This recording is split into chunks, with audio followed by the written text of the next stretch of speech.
বিসর্জন cinema shooting spot.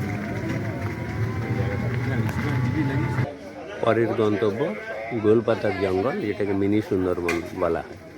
Entry পয়েন্টে আমাদের সব খোঁজ খবর নিয়ে নেওয়া হলো। আধার কার্ড অবশ্যই লাগবে এখানে, 10 টাকা। ঢোকার পরেই কিছু ইঞ্জিন ট্রলি দাঁড়িয়েছিল, 10 টাকা করে নিলে প্রত্যেকে পৌঁছে দেবে। তবে জানা গেল যে 700-800 মিটার পরেই জঙ্গলটা, ফলে সবাই হাঁটতে শুরু করেছি আমরা। চলুন এবার আমরা ঘুরে আসি মিনি সুন্দরবন থেকে। আসলে ট্যুরিস্ট স্পটগুলোকে জনপ্রিয় করতে গেলে একটা হাইপ তুলতে হয়। এর নামের মধ্যে দেখুন মিনি সুন্দরবন কথাটা রয়েছে। জানি না সুন্দরবনের কি পাওয়া যাবে, তবে কিছু কিছু বৈশিষ্ট্য তো পাওয়া যাবেই, কেন ভৌগোলিক দিক থেকে দুটো কাছাকাছি। দেখা যাক প্রচারের সঙ্গে বাস্তবতা কতটা মেলে। ম্যানগ্রোভ ফরেস্ট আছে, গোলপাতার জঙ্গল।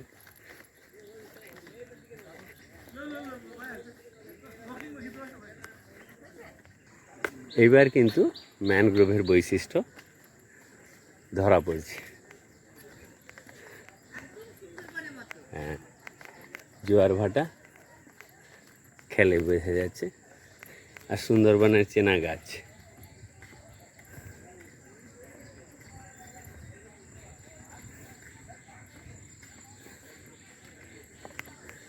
সুন্দরী অবশ্যই দেখছি না, সুন্দরী গাছটা দেখছি না, তবে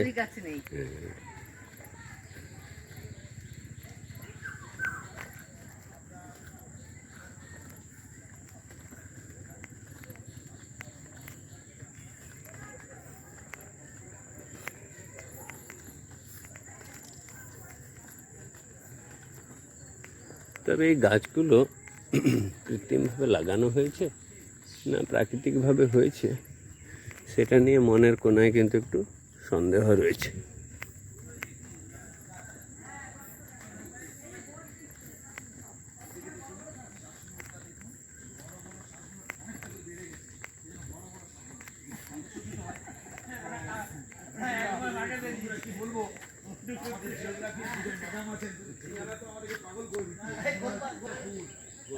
গোলপাতা গাছের ফুলটা অতিরিক্ত সাধারণভাবে দেখা যায় না।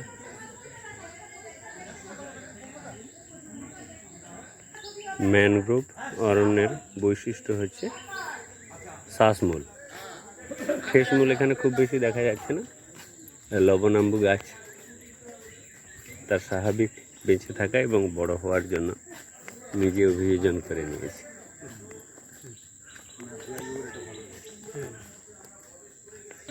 হাঁটা পথটা মানুষের তৈরি হলেও ভেতরে জঙ্গলের আবহাওয়াটা রয়েছে। পাখির ডাক, নির্জনতা, সূর্যের আলোর প্রবেশ অধিকার নেই, জঙ্গলের নিজস্ব রাজত্ব। এই যে গরান গাছ, কুঁদ গাছ, হ্যাঁ ডিসপ্লেতে দু একটা দেওয়া আছে, এই যে গরান গাছটা ছবি তোলা গেল।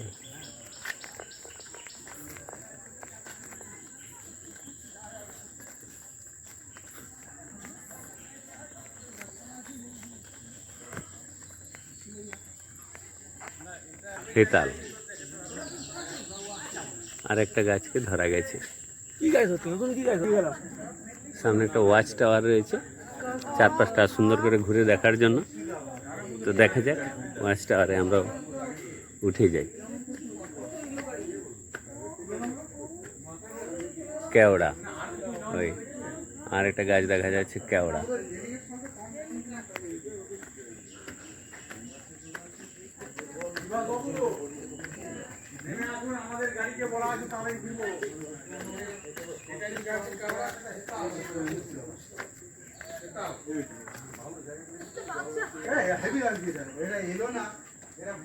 না, ওয়াচ টাওয়ারের উপর থেকে দৃশ্যপটটা হঠাৎ করে বদলে গেল।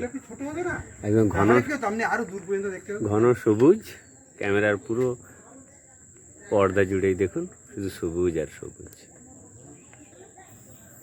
হ্যাঁ, এই সবুজের সান্নিধ্য পাওয়ার জন্য কষ্ট করে আসা যায়। প্রকৃতির একদম আপন কোলে আপনাকে ঠাঁই দেবে, যেখানে কোনো দূষণ নেই, কোনো চিৎকার নেই, পাখির গান পাবেন। আর প্রাণ ভরা সবুজের আবেশ আপনাকে সতেজ করে তুলবে, আপনার প্রতিদিনের ক্লান্তি দূর করে দেবে। ওয়াচ টাওয়ার থেকে মিনি সুন্দরবনের উপরের সৌন্দর্য। চাইলে আপনি গাছের পাতায় হাতও দিতে পারেন। না, গাছের পাতায় হাত দেওয়ার জন্য এখানে কারোর অনুমতিও লাগবে না, আপনি আদর করতে পারেন। উপর থেকে নিচে এবার নেমে চলে এলাম, চারপাশটা আরেকবার দেখে নি বেরিয়ে যাওয়ার আগে। এবার ফিরে যাই, আমরা এন্ট্রি পয়েন্টের দিকে ফিরে যাচ্ছি।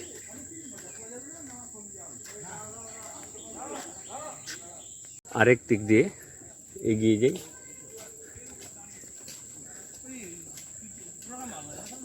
মনে হচ্ছে সামনে নদী রয়েছে, ইছামতি নদী। হ্যাঁ, ইছামতি নদীর কোলে গড়ে ওঠা এই ছোট্ট জঙ্গলটি।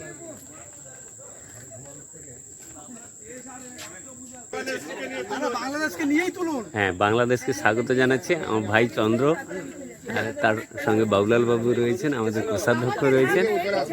ওপারেই কিন্তু বাংলাদেশ। এটা ছবিতে হয়তো আমরা সবটা স্পষ্ট করে বোঝাতে পারছি না কুয়াশার জন্য, কিন্তু আসল বৈশিষ্ট্য এখানে। ইছামতির এপারে ভারত, ওপারে বাংলাদেশ। উৎসাহী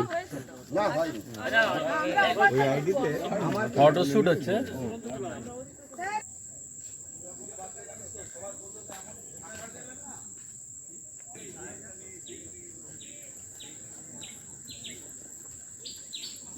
না, ফিরে যাওয়ার সময় বলবো যে জঙ্গলের আবহাওয়াটা পাওয়া গেছে।